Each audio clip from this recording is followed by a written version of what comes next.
So, welcome to West National Phoenix Lodge for our monthly education series.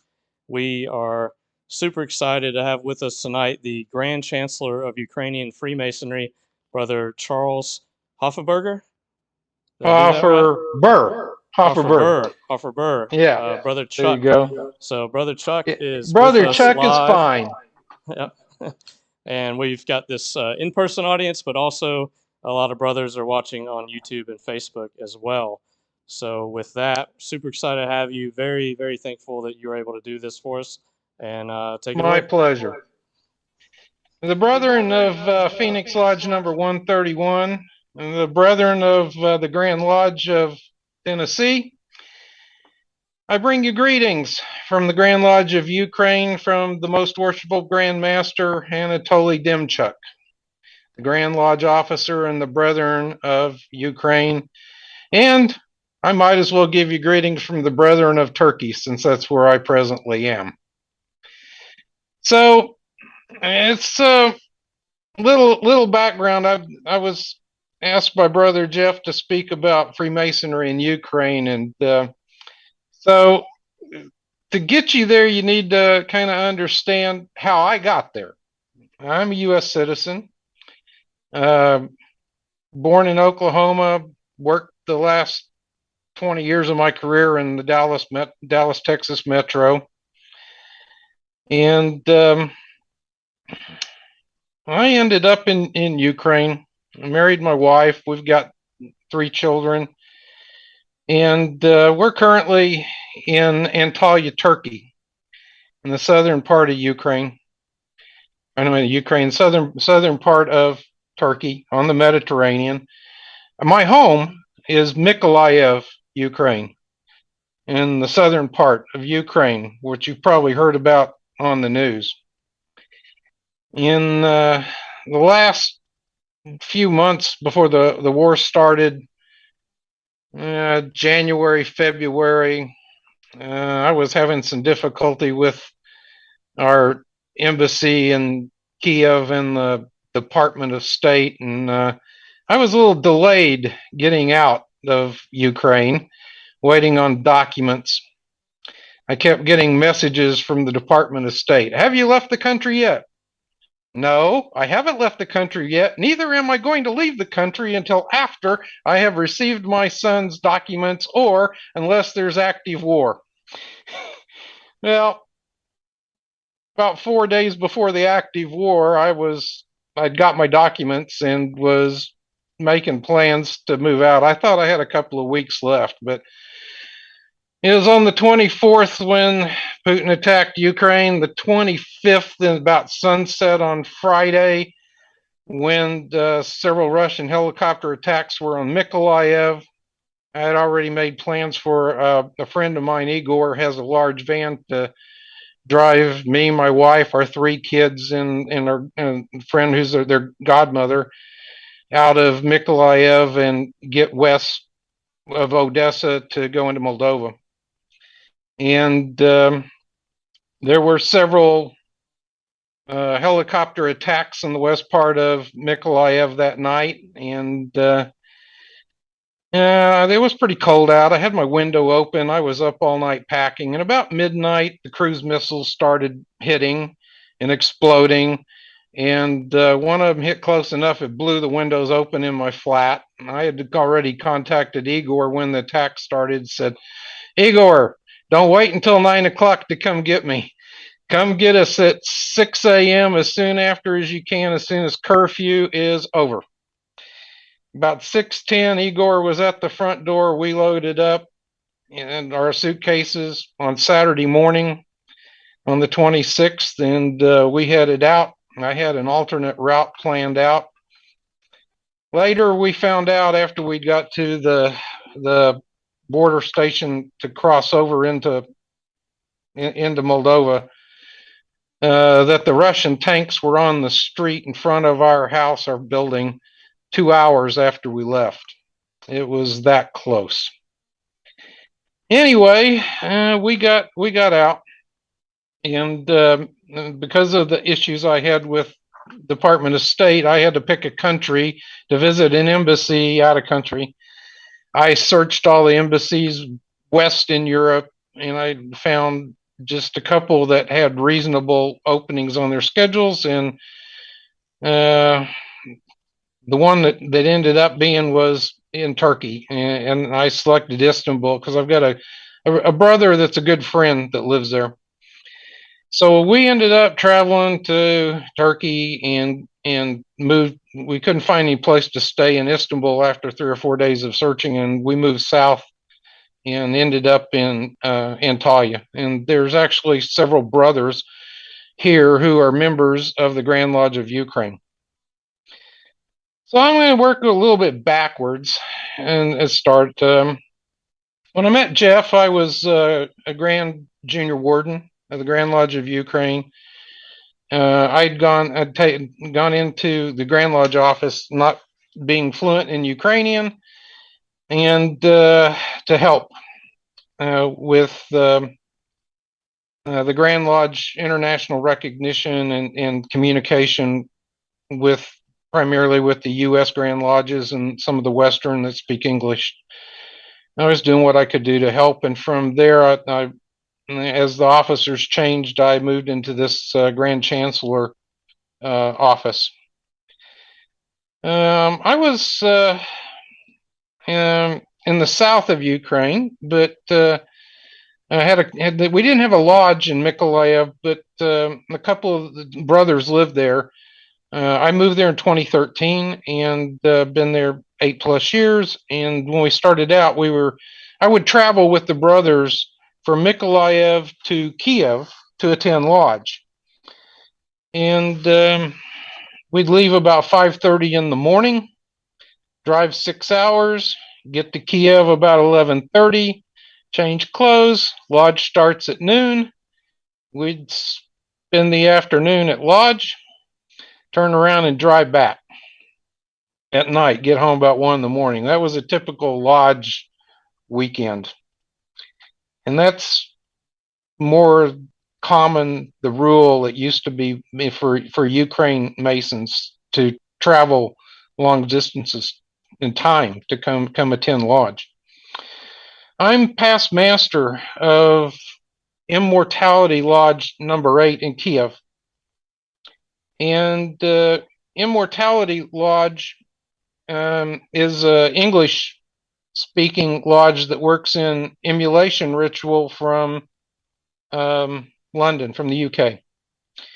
And Immortality Lodge was created by the Grand Lodge and the brothers to work in English, to be the focal point for the international brethren that would come into Ukraine or come to Kiev and have an English speaking lodge to attend. So we often would speak about Immortality Lodge kind of being the UN of Masonry, because we had brothers who were members who attended regularly from France, from Germany, from Italy, from Greece, from Turkey, from Bulgaria, from Canada, from Australia, from Cameroon. We have a brother from Cameroon too, and I hope I didn't leave any of the brothers out, because there ended up being several brothers from Turkey, and so we ended up hosting and greeting many of the international brethren, like we did Brother Jeff Dunn when he came to Kiev to visit. And before I went to Ukraine, I was in Dallas, Texas. I'm past master of, technically in the Grand Lodge of Texas, I'm past master of Dallas Lodge 760. But really, I was past master of John L. DeGrazier Lodge 1349, which merged with Dallas Lodge 760. So people who do some research on me go, but you don't show up in Dallas Lodge. I said, that's right. It was a merger. So officially in the Grand Lodge, it kind of moves. So there's I'm originally from Oklahoma. And when I I joined Masonry 40 years ago in June. My mother lodge is Siloam Lodge number 276 in Oklahoma City. And that's kind of a part of the beginning. But it's actually the brother that lived next door to me in Dallas, Texas. I'm going to pause to see because the camera's kind of again, it's back now. Anyway, I had a neighbor in Dallas when I was there working and living, and his name was Brother Abdullah, and he was Turkish, and he had a Ukrainian wife from Yalta, and Brother Abdullah, after I got divorced, Brother Abdullah looked at me with one of those Turkish sayings. He said, "Brother Chuck, I can see your nose and you can." One of those Turkish things. And he said, "Go to Ukraine. Go find yourself a wife. You'll be happy, be for a while." I was like, "No, Brother Abdullah, no." He said, "Yeah, go do it." I was like, "Okay, I'll try it once." Well, I ended up meeting my wife and actually moving there. And if it hadn't been for Brother Abdullah sending me off on that journey to go to Ukraine, you wouldn't be talking to me now. I wouldn't be speaking with you because the doctors in Ukraine saved my life. I'd been sick for many years. I had a relapse. And after several months of diagnosis, the doctor that works with my wife diagnosed me with late stage chronic Lyme disease. And it had attacked my heart and the circular part on the left side of my brain. And I was in late stage, and I had 14 months of antibiotic treatment. So I tell people that the doctors in Ukraine saved my life, and they did. And for the short roundabout of how I got there, I have to say that it's amazing because now, in addition to meeting other brothers, I really enjoy the time to speak with you. So I wanted to let you know a little bit of me, how I got there, and why I'm where I at today, speaking to you. It's about 2 a.m. Here in Turkey. It's in the middle of the night, and I'm up, awake very often, 2, 3, 4 a.m. communicating with the U.S. East Coast, Central Time, Mountain Time, Pacific Time. Yeah. So I have a different reality of a work day, I guess you'd call it. Anyway, Jeff asked me to speak about part of the history of Freemasonry in Ukraine, and to kind of set the stage for part of that. I'll tell you that if any of you have any questions, during the time I'm talking, just please interrupt me. I'll do my best to answer your question while it's fresh on your mind. So in the history of Freemasonry Ukraine, it's a little confusing because it's not exactly like we've experienced in the United States with our Grand Lodges. They were, pretty much founded, and they've been in operation ever since their founding, but that wasn't the case in Ukraine. Most recently, I'm going to work backwards some because our agenda when Jeff and I worked on this was when was Freemasonry initially chartered in Ukraine? What events caused the Grand Lodge to go into exile, and how and when did it come out of exile? So I'm going to work backwards a little bit because I think it would put it in context a little bit better for us. And most recently, the Grand Lodge of Ukraine was consecrated on September the 24th of 2005. It was about 1991, I think, when Ukraine separated and became an independent country. And there were 5 lodges at that time. 4 were sponsored by the National Grand Lodge of France, and 1 by the Grand Lodge of Austria. So at a ceremony in Paris, France, where the Grand Lodge of Ukraine had been in exile for over 100 years, those 5 lodges were then established to reactivate the Grand Lodge of Ukraine in 2005, and in September of 2005. Shortly after that, the Constitution, as amended, was adopted for the Grand Lodge of Ukraine on December the 4th of 2005. So they had a couple of months, I think, that they reworked the Constitution and brought it back in. So on the website for the Grand Lodge of Ukraine, it's a little difficult to find. It does have some English version, but no, I don't think all of it's translated into English. And a lot of times, what I do is I turn on the Ukrainian and then use for the website. Turn on Ukrainian and then use the Google browser translation services a lot of times to find out native language differences for Grand Lodges. It's just one of those things I've learned to live with, dealing with all the international Grand Lodges in different languages. So the Grand Lodge of Ukraine is a website, www.freemason.org.ua. freemason.org.ua, and there's a /English-US that if you go on the top right, you can select English. So this comes from some excerpts I'm going to pull out about part of the history of the Grand Lodge that's in a document that's posted there.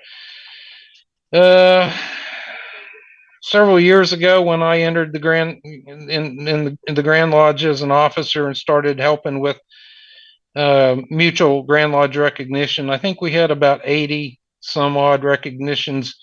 Now we're up to more than 133. I think there were a few more added that I've lost track of.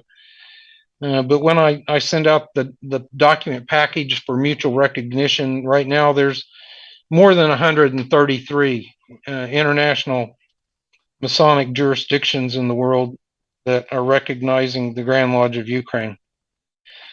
At present time, there are 14 lodges operating in the Grand Lodge of Ukraine. There are some cities, of course, that are the lodge like Kiev. They have more than one lodge working. So basically, there used to only be like 3 cities or 4 that had lodges working. In 2013, as 3 Columns Lodge number 1 in Kiev worked in ancient accepted Scottish Rite ritual in Ukrainian language, and it was growing, and this is the lodge where the Ukrainian brothers would get on the train or the bus, and they'd ride for 4 or 5 or 6 hours to come to lodge, and then spend the afternoon, and then turn around and drive and go back. That's lodge 3 Columns got up to 150 to more.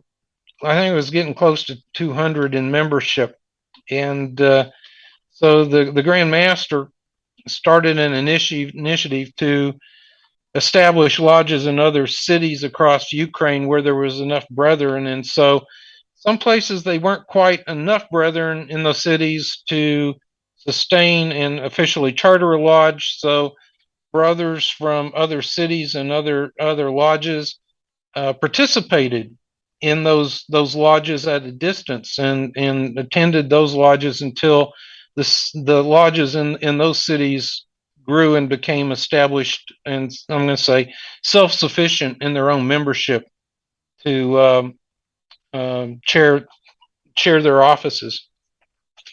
So right now the following cities have lodges: Kiev in the north, Lviv, Odessa in the southwest. I'm actually treasurer of Longeron Lodge number 9 in Odessa. And then Ivano-Frankivsk, which is kind of in the Carpathian mountain region between Kiev and Lviv. Dohorovich, Zaporizhia, which I'm sure you've heard about with the nuclear power plants recently. Kharkov, you probably heard about, in Chernivtsia. So one of the things that's very different about the Grand Lodge of Ukraine from Grand Lodges as you would be accustomed to in the United States, whether it's Tennessee, Arkansas, Louisiana, Texas, Oklahoma, any state is going to have one ritual. In Ukraine, the ritual work of the lodges is done in 3 different rituals: ancient and accepted Scottish Rite, Schroeder's ritual, and the emulation from the UK, which we have a couple of lodges working in emulation, but only one that's works in English, which was the Immortality number 8 that I'm past master of. So if you look on the website and you look at the list of lodges, and we're talking about part of this about the history of Ukraine. I just said that it was reconsecrated in 2005, the Grand Lodge was. And you'll see that, for example, that Three Columns Lodge number 1 in Kiev is listed as being first consecrated in 1794 and then reconsecrated in 1993.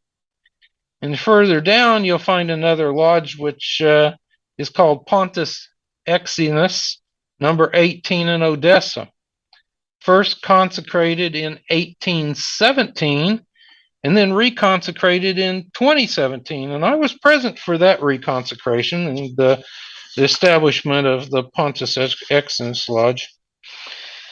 So there was a period where Masonry and the Grand Lodge of Ukraine was dark and in exile in France.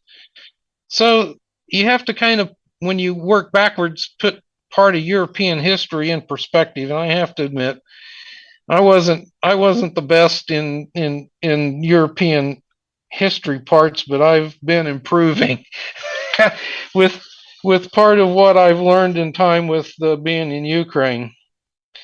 So I marked a few things that I wanted to move back on. So I want you to remember those dates, 1794 and 1817. And so one of the brothers of in Odessa has written several books on Masonic history. This is part of the article that's posted on the Grand Lodge website. And there's more detail in some of this, but I thought there were some pieces of this that would kind of put part of it together. It talks about the 17th century, which would be the 1600s, and then going into the middle of the 1700s or the. Anyway, he says Freemasonry quickly began to spread in other countries of the world. Countless Masonic lodges appeared. Freemasons, for example, Voltaire, Franklin, Washington, Mozart, Goethe, Beethoven, and others. Freemasons took an active part in many revolutions and national liberation movements, in particularly in the English Revolution in the middle of the 17th century, the Great French Revolution of 1789 to 1794. Freemasons were Danton, Marat, Lafayette, and others. Longeron, I think, is named after the lodge in Odessa. The European revolutions of the 19th century, the uprisings of the Decembrists of 1825, revolutions in South America, Chile, Argentina, Colombia, the February Revolution of 1917, and the Freemasons, he says, almost all members of the provisional government. Freemasonry in Ukraine appeared in the middle of the 18th century under the influence of its neighbors Poland and Russia. Chronologically, the Immortality Lodge was the first to be opened in Kiev in 1784, which belonged to the Polish Grand Order. Several other Ukrainian lodges belonged to the same association, and all of them acted unsystematically and were mostly engaged in mystical and theological problems. A number of lodges engaged in political activity established close ties with the Decembrists. but the majority of Masonic organizations in Ukraine nevertheless acquired a national orientation, and the nature of their activities also becomes relevant. They take care of hospitals, schools, children's shelters, and engage in educational work. I think that all sounds familiar to a lot of us from the U.S., and the work that we do as Masons in the U.S.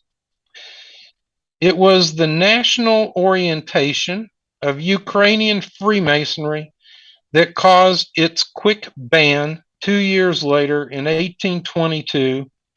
The same fate befell the Polish Freemasons, and after the defeat of the Decembrist uprising, the Russian Freemasons, the age of long-term oblivion, or as the Freemasons themselves say, of sleep, has come.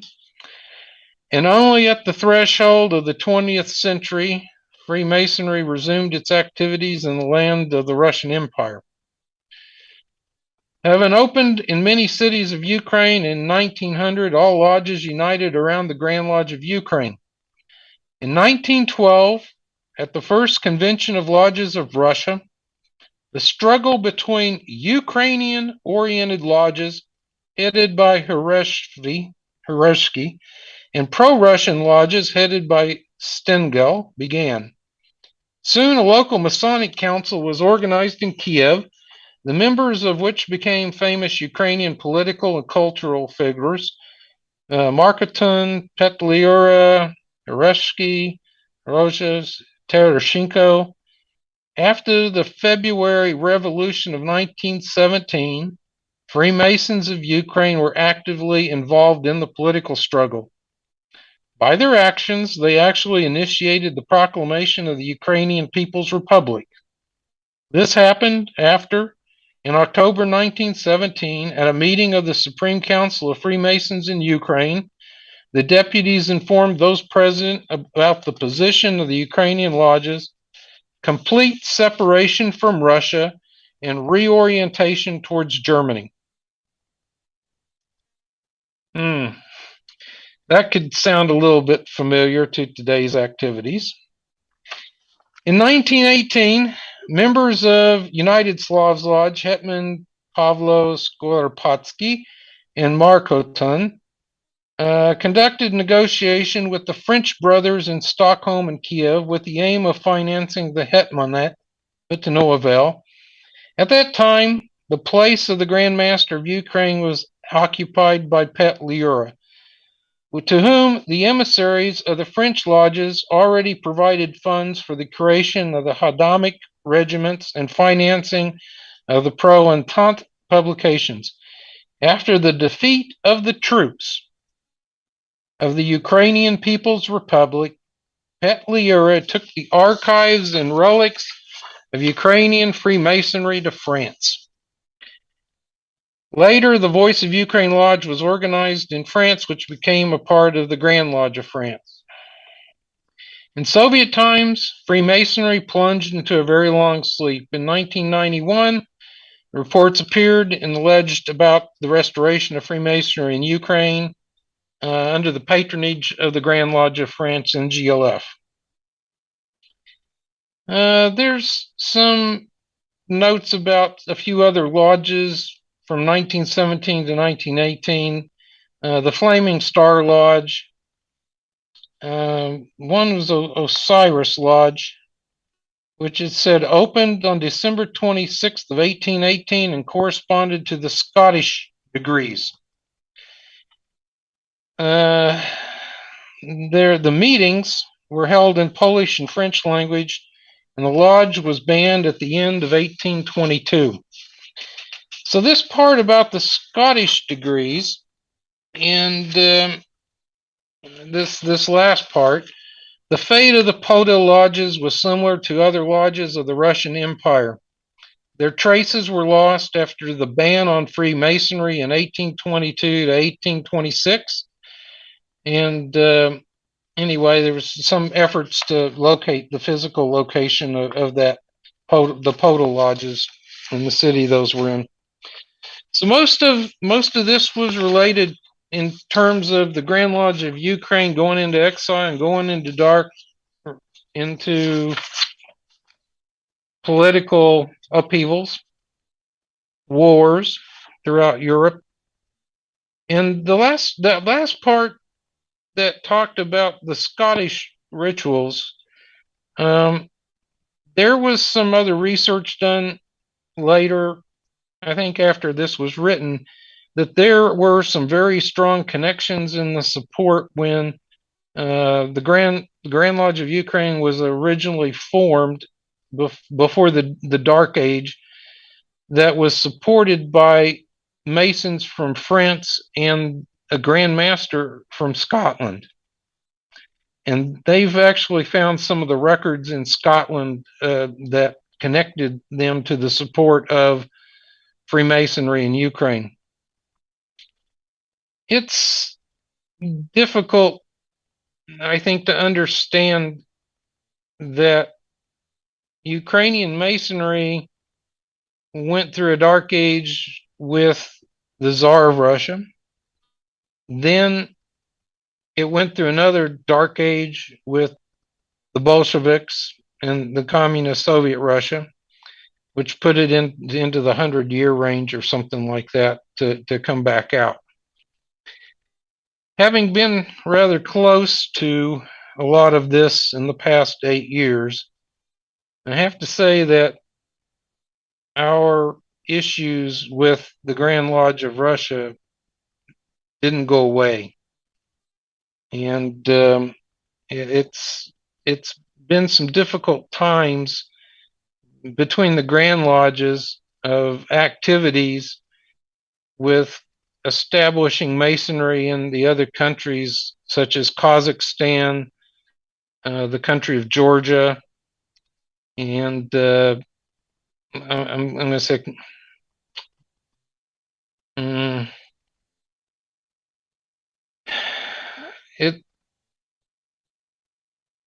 it's difficult when the Grand Lodges go out of communication, and then you have several Grand Lodges, for example, in Kazakhstan or in Georgia. And I think the Republic of Georgia is a good example, because when the problems erupted there several years ago, there was some lodges established by Russia, some lodges established by Turkey, a lodge established by Ukraine, and another one by what's off to the rest, Armenia or Kyrgyzstan. I don't know. Sorry, but so when you've got multiple jurisdictions establishing lodges in a country, it tends to lead to some international Grand Lodge issues. Takes time to work them out, and I have to say that probably since I don't know, 91 or 2, somewhere in there, when there were issues between Ukraine and the Grand Lodge of Russia, they severed ties with no communication, no recognition. And that kind of brings me to this next section, the current state of Freemasonry in Ukraine.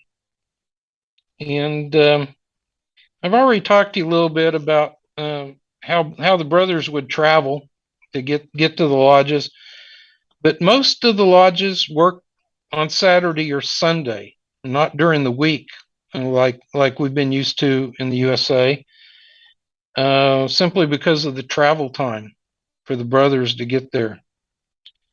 Now, typically they start at noon. They do the lodge work all afternoon until they're done until 4, 5, 6 o'clock, and then they have agapa, fraternity meal so the brothers have eaten before they depart for travel.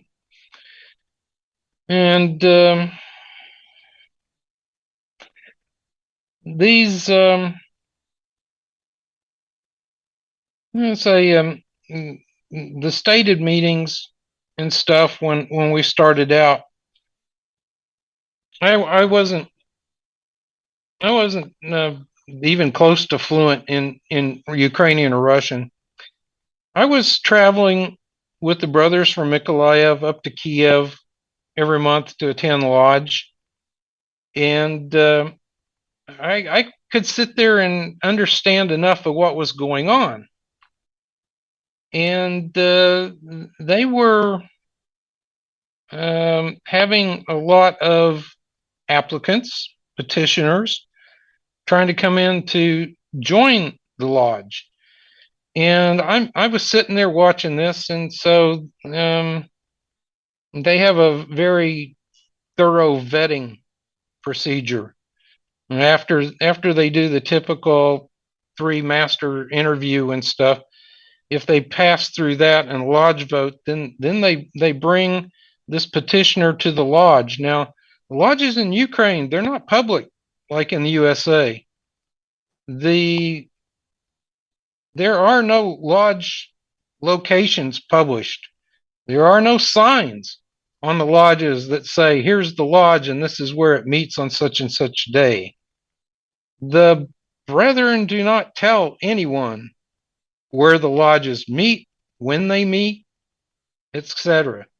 And when one of these petitioners is going to be brought into the lodge, they have this man go to a public place, like a restaurant. They go pick him up, put him in the car, blindfold him in the car, and drive him to lodge. And he's brought into the building blindfolded until he waits his turn.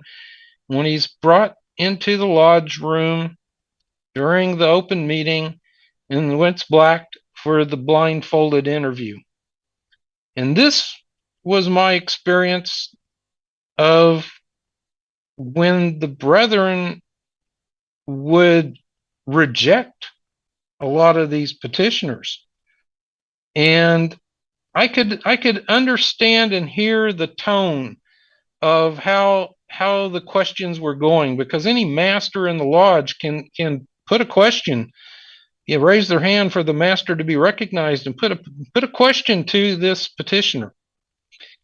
And after several months of this, finally one day we're in the car traveling back home, and my good friend brother Dima, who's now fighting on the front lines, he's worshipful master of Longeron Lodge number 9, Odessa.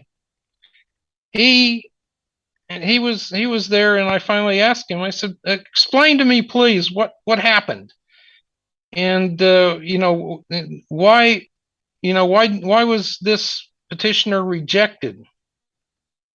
And they told me he wasn't telling the truth. What he had stated in his application, what he had told the 3 masters, and how he answered the questions when put to him in the lodge weren't jiving. They weren't connecting. And it was in this blindfolded interview that a lot of these petitioners were rejected. And I was pretty shocked at this. So I finally asked Brother Dima, I don't understand. How many petitioners, how many applicants have you had in the past year? And how many have you accepted? And he told me there had been over 100 petitioners for Masonry in the past year, and they accepted 3. 3. Yeah. So as things kind of progressed in Immortality Lodge, we began to experience it, because it's listed on the website that it was an English-speaking lodge, and we started having more people trying to get in. And so the more effort they put into trying to infiltrate our Masonic organization, the stricter we got on protecting the West Gate. And it was kind of a very similar situation. The brothers, some of them were a lot more, I'm going to say, in tune with understanding the flow of the conversation and the question and answers. And they'd tell me that when I'd ask them, I said, well, okay, why did you reject this man? And they'd say, he wasn't answering the questions from his heart. It's like he had been coached and practiced on his responses. And that's when they knew that there was a concerted effort trying to break into our ranks in Freemasonry, simply because a lot of the problems politically and et cetera in Ukraine were blamed on Masons. This historic issue of Masons being involved in, I'm going to say, the pro-Russian times, the past history. The people would blame a lot of problems, for whatever reason, on Masonry. And there was just a real strong effort to keep them out. And I have to admit that we did have several situations of brothers who had been suspended or expelled from their Grand Lodges in the United States coming to Ukraine and trying to re-enter Masonry to whitewash their reputations.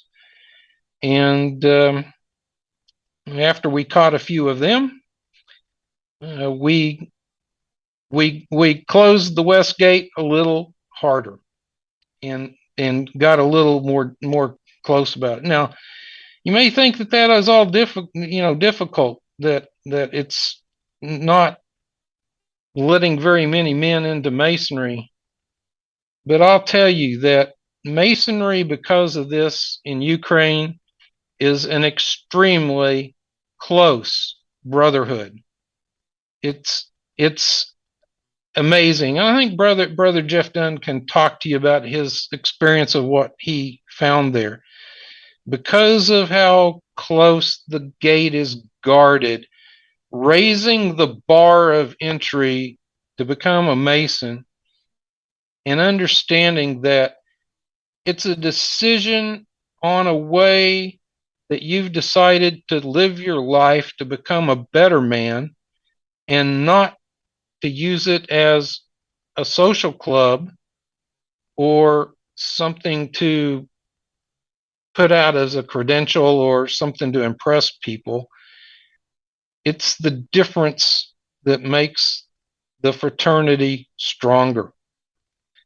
That's my position, and I often tell the brethren, don't lower the bar, raise the bar, so that it becomes something of value, something that's not easy to become a Mason. And through this, the Grand Lodge of Ukraine has grown. It's become very strong. It has had its problems. It has had some members suspended and expelled for their behavior, poor behavior, I should say. And there's through the growth that happened over the 8 years that I've been in Ukraine, the lodges expanded. They went into other cities. They established. They grew, and the growth in Masonry continues to be steady and strong. Of course, this past year with the war and a lot of the lodges going dark and not active because of the war, yeah, it's going to slow stuff down a little bit. But I am hoping that the brethren will be able to reactivate and go strong again. Anyway, I see out your windows that it looks like it got dark, and I've probably talked too long. So I'll ask you if you've got some questions. And my pleasure. So anyone has a question? 1 second, I'll bring a mic to you.